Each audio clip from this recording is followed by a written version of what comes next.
ہارون صاحب مسلمان ہوئے ہیں اور ابھی انہوں نے 2-3 کتابوں کا انگریزی میں ترجمہ کیا ہے اور بھی کچھ کتابوں پہ وہ کام کر رہے ہیں۔ ہالینڈ کے رہنے والے ڈاکٹر صاحب ہیں۔ توجہ ہے میری بات پر آپ عزیزوں؟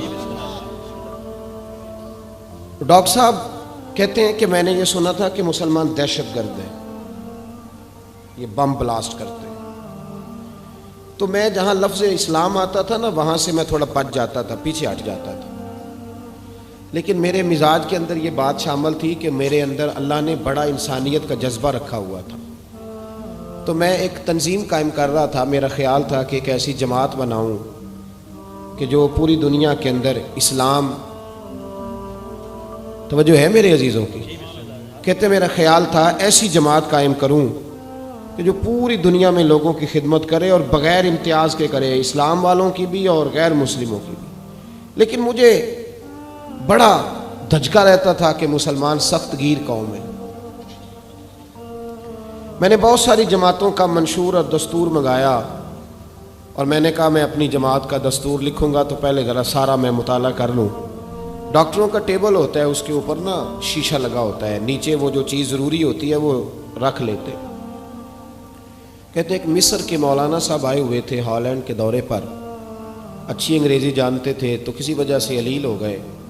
میرے پاس وہ آئے اور انہوں نے دیکھا کہ میں انسانی حقوق پر کچھ لکھ رہا ہوں، کام کر رہا ہوں، تو وہ دیکھ کر کے مجھے کہنے لگے کہ ڈاکٹر صاحب آپ کوئی تنظیم قائم کر رہے ہیں؟ میں نے کہا ہاں۔ تو کہتے انہوں نے ہلکا سا ٹچ دیا، زور نہیں دیا، اور ویسے بھی جو ہلکی بات ہوتی ہے وہ ذرا دل میں جلدی بیٹھ جاتی ہے۔ کہتے ہیں ہلکا سا ٹچ دیا، کہنے لگے اگر کبھی موقع ملے تو میرے نبی پاک کی بھی سیرت پڑھ کے دیکھیں، بس ہلکی سی بات، اور وہ جملہ چھوڑ گئے۔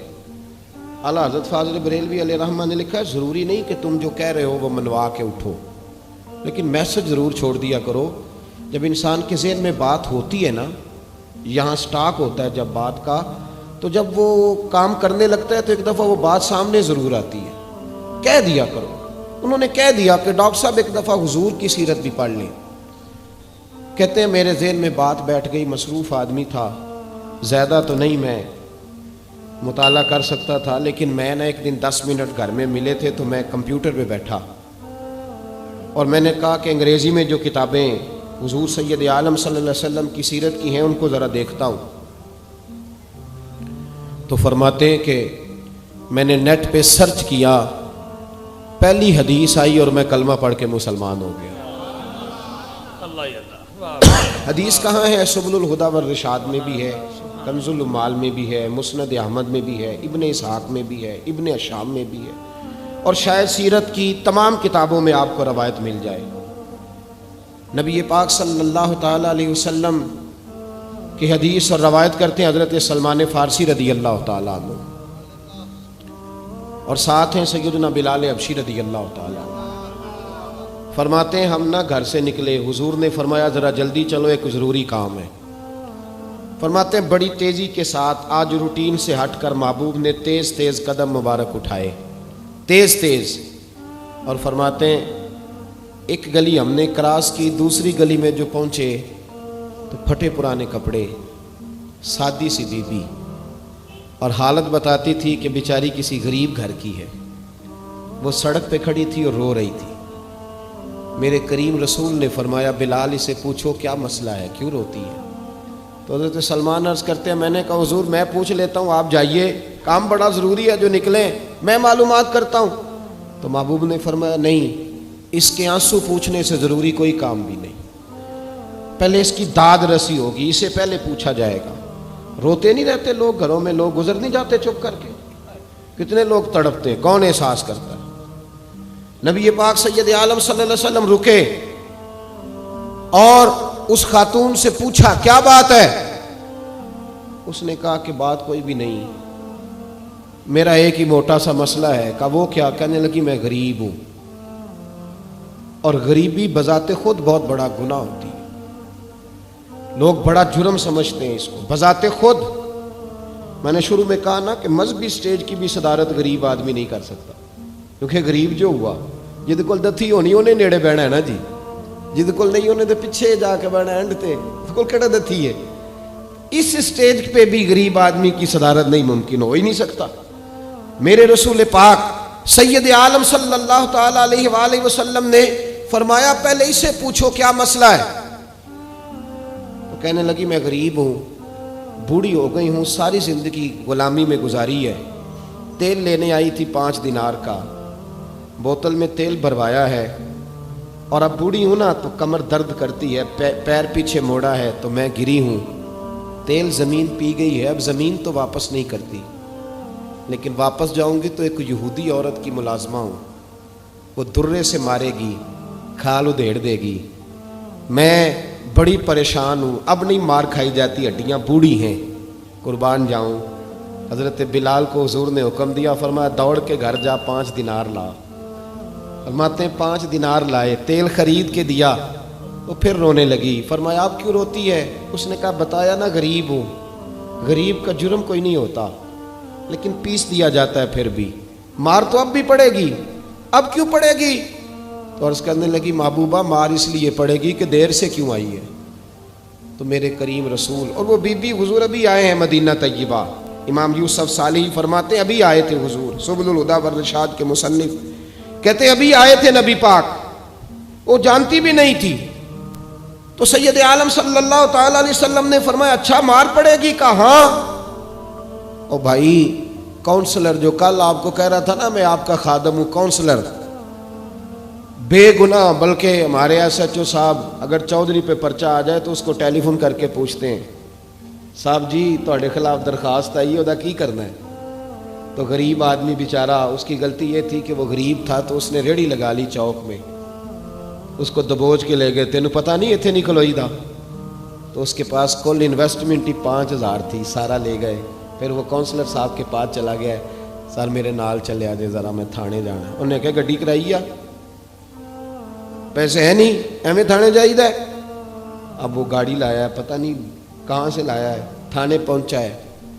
اور یہ ہے ہمارا حال کہ وہ ایس ایچ او بھی بیٹھا ہے کرسی پہ, اور کونسلر بھی کرسی پہ بیٹھا ہے, اور وہ غریب پیروں میں بیٹھا ہے, اور ہاتھ باندھ کے کہہ رہا میری ریڑھی دے چھڈو, میریاں 4 دھیاں نے, تو میں شامی کھانا کھڑنا ہے. کدھر گیا امت کا وہ ذوق؟ ساری زندگی نعتیں سننے والوں بتاؤ تو صحیح, نعت نے تاثیر کیا دی ہے روح کو؟ اگر ابھی بھی گھاڑی غریب کے پاس کھڑی نہیں ہوتی تو پھر کیا اثر ہوا ساری زندگی نعت سننے کا؟ میرے مصطفیٰ کریم سید عالم صلی اللہ تعالی علیہ وسلم نے فرمایا اس خاتون سے یہاں کونسلر ساتھ نہیں جاتا, کہتا ہے کر دیا ٹیلی فون, سویرے 9 بجے پہنچ جانا. پر کائنات کی سب سے معزز شخصیت حضرت سیدنا بلال حبشی رضی اللہ تعالیٰ عنہ فرماتے ہیں میرے نبی پاک نے فرمایا بی بی چل میں تیرے ساتھ چلتا ہوں. گویا اللہ کی ساری رحمتیں اس کے ساتھ ساتھ چلنے لگی. اور آگے آگے نہیں, ساری کتابیں پڑھ لو, وہ پھٹے پرانے کپڑوں والی بی بی آگے آگے, اور اللہ کے کریم رسول پیچھے پیچھے. ساری گلیاں اس نے پھرائی, مدینے کی صحرا آ گیا. ایک دروازے پہ دستک دی, سے مالکن آئی. وہ بی بی بعد میں کہتی ہے میں بھی بڑی ڈاڈی تھی, طاقت ہی نہیں تھی میرے سامنے کو کھڑا ہو سکے, لیکن جب میں باہر نکلی تو میں نے نور کے حالے میں لپٹی ہوئی ایک عظیم ہستی کو دیکھا. فرماتے محبوب کے گورے چٹے رنگ کے اوپر کالی زلفیں, اور محبوب پاک کی مقدس آنکھیں جب تک بات کرتے رہے نظریں زمین پہ جھکی رہیں. شرم و حیا والے رسول نے بڑے میٹھے, بڑے دھیمے, بڑے خوبصورت لہجے میں کہا. بریلی کے امام فرماتے ہیں نیچی نظروں کی شرم و حیا پہ درود. بڑے دھیمے لہجے میں فرمایا تیری نوکرانی ہے تیری. عورت کہتی ہے میں تو حضور کے جلووں میں محو ہو گئی کہ سادگی میں اتنا حسن میں نے دیکھا ہی نہیں, تیری نوکرانی ہے. کہا تو میرے محبوب نے فرمایا بیچاری کی غلطی کوئی نہیں, اسے مارنا نا, اس سے تیل گر گیا تھا, نیا خریدتے دیر ہو گئی, رو رہی تھی تو میں سفارش کرنے آیا ہوں. وہ خاتون کہتی ہے کسی کی نہیں مانی تھی, پر محبوب کے جملوں میں تاثیر اتنی تھی ککھ سواد نہیں مشری اندر, اساں کھنڈا بھی چکھ ڈٹھیاں, انہاں ساریاں شیواں نالوں گلاں سجن دیاں مٹھیاں. فرماتے ہیں نبی پاک صلی اللہ تعالی علیہ وآلہ وسلم نے فرمایا کچھ نہ کہنا. کہنے لگی نہیں کہتی, میرا وعدہ رہا, کچھ نہیں کہوں گی. اب میرے حبیب نے پھر نظر اٹھائی اور اس غریبنی کی طرف دیکھا اور فرمایا تو اگر کہے تو میں جاؤں. تو اگر کہے تو میں خود بھیک دیں، خود ہی کہے منگتے کا بھلا ہو، تو اگر کہے تو میں جاؤں۔ اس نے خراج پیش کیا تو چند آنسو گرائے، کہنے لگی محبوبہ جیسے بندہ نوازی۔ حضور نے رخ پھیرا تو حضرت بلال کہتے میں پیچھے رہ گیا تو وہ دونوں بیبیاں دوڑ کے میرے پاس آئیں، کہنے لگی بتا تو صحیح ہے کون، یہ بتا تو صحیح کون تھے؟ تو حضرت بلال کہنے لگی تم نہیں جانتے؟ جناب بلال فرمانے لگے یہی تو ہیں جنہیں اللہ نے سچا رسول بنا کے بھیجا ہے۔ بیبیاں دوڑ کے آئیں، کہنے لگی محبوبہ دروازے تک آئے ہو تو خالی تو نہ لوٹاؤ، مہربانی فرماؤ ہمیں بھی کلمہ پڑھا دو۔ ڈاکٹر ہارون کہتے ہیں وہ بیبیاں وہاں کلمہ پڑھ رہی تھی اور میں حدیث پڑھ کے کلمہ پڑھ رہا تھا۔ بھائی